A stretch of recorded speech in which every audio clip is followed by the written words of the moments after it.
Assalamualaikum warahmatullahi wabarakatuh. Apa kabar soleh-soleh semuanya? Saudara antum dalam keadaan sehat walafiat. Amin amin ya rabbal alamin. Baik, hari ini adalah hari pertemuan kedua kita dalam proses belajar mengajar, itu dalam mata pelajaran PPKN. Pada pertemuan sebelumnya kita sudah membahas tentang penerapan Pancasila dari masa ke masa.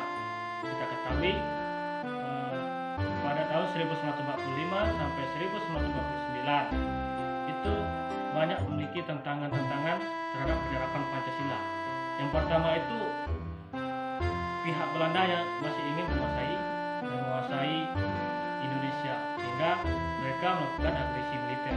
Kemudian yang kedua itu ada yang namanya pemberontakan yang terjadi di Indonesia.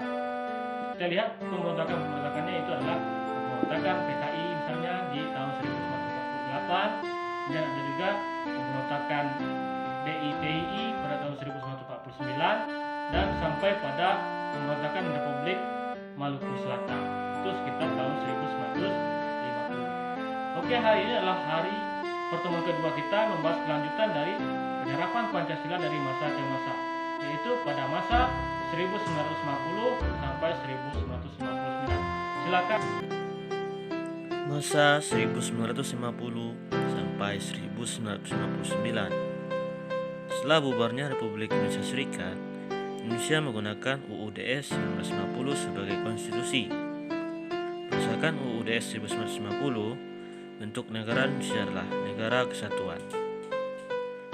Penerapan Pancasila pada periode ini cenderung diarahkan sebagai ideologi liberal.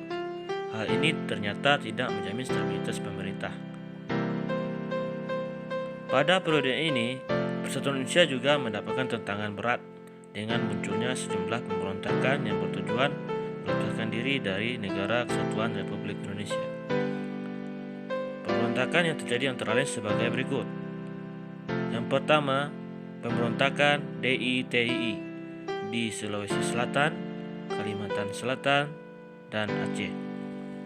Pada April 1950, Ibnu Hajar dan pasukannya melakukan pengacauan di Kalimantan Selatan dan menyatakan bergabung dengan DITII. Sementara itu, pemberontakan DITII di Sulawesi Selatan dipimpin oleh Abdul Qahar Muzakkar pada Agustus 1953 dan menyatakan bergabung menjadi Negara Islam Indonesia pimpinan Kartosuwiryo. Adapun DITII di Aceh dipimpin oleh Daud Bereuw. Pada tanggal 20 September 1993, Daud Bereuw menyatakan Aceh adalah bagian dari Negara Islam Indonesia pimpinan Kartosuwiryo. Selain dari pemberontakan DITII, yang kedua itu ada pemberontakan PRRI atau Pemerintahan Revolusioner Republik Indonesia. Didirikan di Sumatera pada tanggal 15 Februari 1958 yang didirikan oleh Ahmad Hussein. Ahmad Hussein memproklamasikan berdirinya Pemerintahan Revolusioner Republik Indonesia untuk memadamkan pemberontakan. Pemerintah melakukan sejumlah operasi militer. Kemudian yang ketiga ada pemberontakan Permesta. Di Universitas Permesta pada 17 Februari 1958 diadakan pertemuan yang dihadiri para tokoh politik, Gubernur Militer Sulawesi Utara dan Tengah, para cendekiawan, Mayor Dejus Somba. Saat pertemuan tersebut, terlontarlah pernyataan dari Mayor Dejus Somba bahwa Permesta di Sulawesi Utara dan Tengah mendukung PRRI seutuhnya. Oke, itulah masa pada tahun 1950 sampai 1959. Yang ketiga, masa 1959 sampai 1966. Sebagian pihak menyebut masa 1959 hingga 1966 ini sebagai periode demokrasi terpimpin. Pada masa ini, demokrasi dianggap tidak berada pada kekuasaan rakyat, sebagaimana diamanatkan nilai-nilai Pancasila, namun cenderung berada pada kekuasaan pribadi presiden. Terjadi penyimpangan penafsiran terhadap Pancasila pada masa ini, yaitu Yang pertama, diangkatnya Presiden Soekarno sebagai presiden seumur hidup.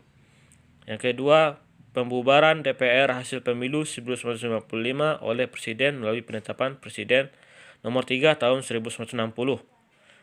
Yang ketiga, anggota Dewan Perwakilan Rakyat Gotong Royong tidak dipilih oleh rakyat, tetapi sebagian besar dipilih oleh Presiden. Yang keempat, pelaksanaan politik konfrontasi. Indonesia melakukan konfrontasi dengan Malaysia yang dianggap negara boneka dari buatan Inggris. Kemudian yang kelima, adanya percobaan penggabungan atau percampuran nasionalis, agama, dan komunis.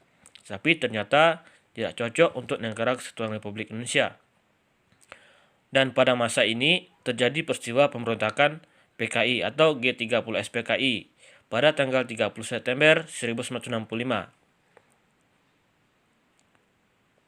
PKI berusaha merebut kekuasaan disertai pembunuhan 6 perwira tinggi dan seorang ajudan Jenderal Nasution, yaitu sebagai berikut. Yang pertama, Jenderal Ahmad Yani. Yang kedua, Letjen MT Haryono. Yang ketiga, Letjen Suprapto. Yang keempat, Letjen S. Parman. 5, Maijen Panjaitan. 6, Maijen Sutojo Siswo Miharjo. Yang keenam, Letnan 1 Pierre A. Tendean. Yang ketujuh, pemberontakan G30 PKI dilakukan oleh